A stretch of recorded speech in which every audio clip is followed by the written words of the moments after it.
Some of the most important money moves in the market happen before the week even starts, when most people are not paying attention. And the investors who go in prepared have a completely different experience than the ones who just show up and react. This week has 4 earnings reports that every serious investor needs on their radar. Not because they are the biggest companies in the world, but because each one tells you something specific about the health of a different corner of the economy. And one of them is flashing a warning sign that every investor needs to hear before Thursday. I spent the weekend going through every number, every analyst estimate, and every technical setup for these 4 names. By the end of this video, you are going to understand exactly what to expect and what it means for your portfolio. If you want to go into this week prepared instead of reactive, hit that subscribe button right now. Let's get into it. Stock number 1, Guidewire Software, ticker GWRE. Reports Monday, June 2nd after the close. Most investors have never heard of Guidewire. That reaction is exactly why this is the most interesting setup of the 4. Here is what Guidewire does. They build the core software platform that insurance companies run on: claims processing, policy management, billing, underwriting. When an insurance company needs to modernize its technology stack, Guidewire is the company they call. And once an insurance company is on Guidewire's platform, switching costs are so high that they essentially never leave. That stickiness is reflected in the numbers. Analysts estimate EPS of 66 cents and quarterly revenue of $356 million for the quarter ending June 2026. But here is what makes this report interesting. In the most recent quarter, Guidewire reported EPS of $1.17, beating estimates of 59 cents by 98%. Revenue came in at $359 million, exceeding the estimate of $342 million, nearly doubling analyst estimates on earnings. That is not a minor beat. That is a company that is dramatically outperforming what the market expects quarter after quarter. And here is the AI angle that most investors are missing entirely. Guidewire just launched Agnes, an AI-powered insurance copilot built directly into their platform. Cagni allows insurance agents to process claims, generate policy documents, and handle customer inquiries using natural language AI. For insurance companies that have been slow to adopt AI, Guidewire's platform becomes the path of least resistance. That is a new revenue opportunity layered on top of an already locked-in customer base. Here is my honest concern. Guidewire is not a household name and does not attract the retail investor attention that moves smaller stocks dramatically. The setup here is about consistent execution, not explosive surprise. My takeaway: beat estimates by 98% last quarter, revenue ahead of expectations, AI Copilot launching into a captive customer base that cannot leave. Monday's report sets the tone for the week. If Guidewire delivers again, this quiet compounder deserves serious attention. Stock number 2, GitLab, ticker GTLB, reports Monday, June 8th after the close. GitLab is the AI-powered software development platform that every developer team building AI applications actually uses to build them. Think about that for a second. Every company rushing to build AI products needs developers. Those developers need a platform to write code, review code, test code, and deploy code. GitLab is increasingly that platform, and they have embedded AI directly into every step of that workflow through their Duo AI assistant. GitLab has beaten EPS estimates in 8 consecutive quarters. In the most recent quarter, GitLab reported EPS of 30 cents, beating estimates of 13 cents by 131%. Revenue came in at $260 million, exceeding estimates of $252 million. 8 consecutive beats. The pattern here is not accidental. GitLab has been systematically under-promising and over-delivering as the company transitions its customer base from self-hosted to cloud, while simultaneously monetizing AI features. The market has priced in an earnings reaction of plus or minus 18.81%.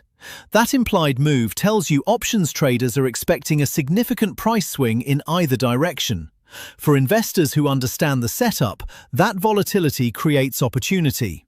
Here is the AI story that makes this particularly interesting heading into Monday. GitLab Duo has become one of the most widely adopted AI coding assistants in enterprise environments. Unlike consumer-focused tools that get filtered out by corporate security policies, GitLab Duo runs inside the enterprise's own infrastructure.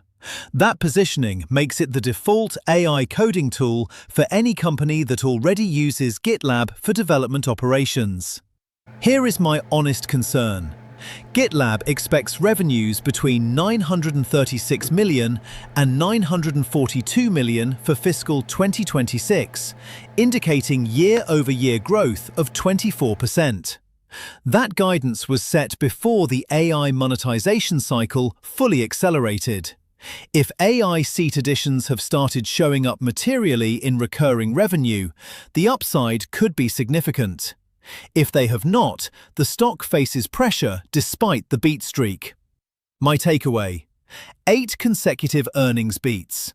AI coding tools embedded in enterprise development workflows. 18% implied move from options market. Monday is the setup that defines the AI developer platform story for the rest of the quarter. Stock number 3, Chewy, ticker CHWY, reports Wednesday, June 11th after the close. Chewy is the company that sells pet food, medication and supplies online, and it is one of the most interesting consumer health indicators available in the public markets. Here is why. Pets are one of the last categories where consumers maintain spending even during economic stress. People cut vacations before they cut their dog's medication. That makes Chewy's revenue trend a cleaner signal of true consumer financial health than most retail names. Chewy stock rose approximately 13% after the company issued 2026 revenue guidance of $13.6 to $13.75 billion, above analyst estimates. Active customers grew 4% to 21.3 million. Net sales per active customer rose 2.2% to $591. Growing active customers and growing spend per customer simultaneously. That combination tells you the platform is healthy and the consumer base is not deteriorating. And here is the AI catalyst that most investors have not priced in. Chewy expects AI-driven cost savings of $50 million or more annually by 2027, with a low tens of millions benefit already expected in 2026. $50 million in AI-driven savings on a business this size flows directly to margin expansion. That is not a vision statement. That is a specific number with a specific timeline. Chewy Vet Care now has 18 locations and is described as the fastest-growing segment per active customer. The veterinary care expansion is the most important long-term story at Chewy. Vet care has extremely high switching costs. When a pet owner establishes a relationship with a vet clinic inside the Chewy ecosystem, they are locked in not just for food and supplies, but for the highest margin healthcare services in the entire pet category. Here is my honest concern. The stock has declined 7.68% since the last earnings report. The implied earnings move is plus or minus 13%. Consumer discretionary spending in the US is under pressure, and while pets are sticky, the overall macro environment creates uncertainty. My takeaway: 21 million active customers growing, 50 million in AI cost savings coming, veterinary care expansion creating healthcare lock-in. Wednesday's report tells you whether the consumer is holding up better than feared or starting to crack. Drop a comment right now. Do you own any pets? Because if you do, you already understand exactly why Chewy's recurring revenue is so sticky. Let's get to the most important report of the week. Stock number 4, Lululemon, ticker LULU, reports Thursday, June 4th after the close. I told you one of these reports is flashing a warning sign. This is the one. Here is what the numbers actually say heading into Thursday. The consensus estimate for first quarter earnings is $1.67 per share, representing a 35.8% decline from the prior year quarter's actual figure. 35.8% decline in earnings. For a company that was posting double-digit growth just 12 months ago, that is not a minor slowdown. That is a significant deterioration in profitability. Lululemon expects its first quarter fiscal 2026 operating margin to contract 710 basis points year-over-year, with SG&A costs projected to rise 11.1%. Lulu shares have declined 25.6% over the past 3 months, underperforming the industry. 710 basis points of operating margin contraction. The company that was considered one of the most premium and defensible consumer brands in America is now guiding for the kind of margin compression that typically signals a structural problem, not a temporary one. Here is what is actually happening at Lululemon. North America, Lululemon's largest market, is expected to see revenues decline in the mid-single digits, with the United States also projected to fall in the mid-single digits. Uneven traffic trends and cautious consumer spending in discretionary categories have weighed on North America, with the women's category being the most visibly impacted. North America revenue declining. Women's category, which is the core business, most visibly impacted. Tariff headwinds adding pressure, and a leadership transition happening at the same time. Piper Sandler maintained a neutral rating on Lululemon while lowering its price target to $130. Market participants highlighted ongoing U.S. consumer softness and subdued demand as key pressures. Attention centered on the June 4th earnings release, expected to reflect the lowest estimates in years. The lowest estimates in years. And institutions are moving. Recent filings revealed that 226 institutions maintain positions in the stock, with an average entry price of $160.46, noting the current level sits well below that benchmark. Here is what this actually means for investors beyond just the Lululemon trade. Lululemon is one of the best indicators of premium consumer health in the United States. When a brand this strong, with this level of loyalty, sees mid-single-digit revenue declines in its home market, it tells you something important about where the American consumer actually is right now. Not where the headlines say they are, where they actually are.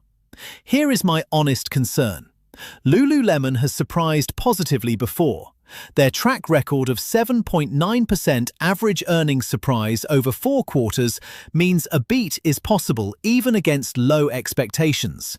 And the China business is genuinely strong, with approximately 25 to 30% growth expected in Q1. If China offset is larger than expected and the beat is meaningful, the stock bounces hard from oversold levels.